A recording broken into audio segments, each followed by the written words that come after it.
তো আমি মনে করি মামদানির যে ফিনোমেনাটা, এটা একটা হিস্টোরিক মোমেন্ট আমেরিকান পলিটিক্যাল হিস্ট্রিতে, এবং সেটার একটা ট্রিমেন্ডাস ইম্প্যাক্ট ইয়াং জেনারেশনের উপর পড়েছে। সো এটা একটা দিক।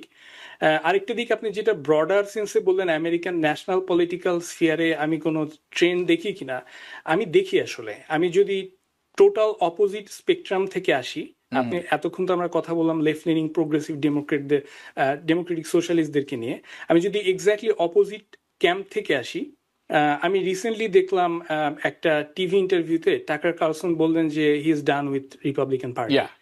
This is monumental, this is unthinkable, তাই না? যে মানে একসময় রিপাবলিকান পার্টির পোস্টার বয় ছিলেন, ফক্স নিউজের পোস্টার বয় ছিলেন তিনি, রাইট? সো তিনি যখন বলছেন যে রিপাবলিকান পার্টির সাথে হি ইজ ডান উইথ, এবং সেটার জন্য কারণ হিসেবে তিনি দেখাচ্ছেন যে আমেরিকা লাস্ট, আমেরিকা ফার্স্ট বলা লোকেরা আমেরিকা লাস্ট পলিসি নিয়েছে। সো আমি মনে করি there is a growing consensus coming from very different sides or spectrums, যারা মনে করে যে এই পলিটিক্যাল এস্টাবলিশমেন্ট তারা আসলে ফেইল করেছে to deliver on that proverbial American dream, সেটা ধারে কাছেও তো এখন নাই। যেটা আমার থার্ড পয়েন্ট, যে বেসিক্যালি আমাদের যে ইকোনমিক সিচুয়েশনটা, আমি যখন ক্লাসে পড়াই, আমি আমার স্টুডেন্টদেরকে সুযোগ পেলেই এই প্রশ্নটা জিজ্ঞেস করি যে তোমাদের কি মনে হয় যে তোমরা তোমাদের জেনারেশন হাউজিং এর ব্যাপারে কি মনে করো, তোমরা আসলে কবে নাগাদ বাড়ি কিনতে পারবা? তো তাদের মধ্যে যে হতাশাটা আমি দেখি, যেটা আবার relates to your another topic আজকের প্রোগ্রামে।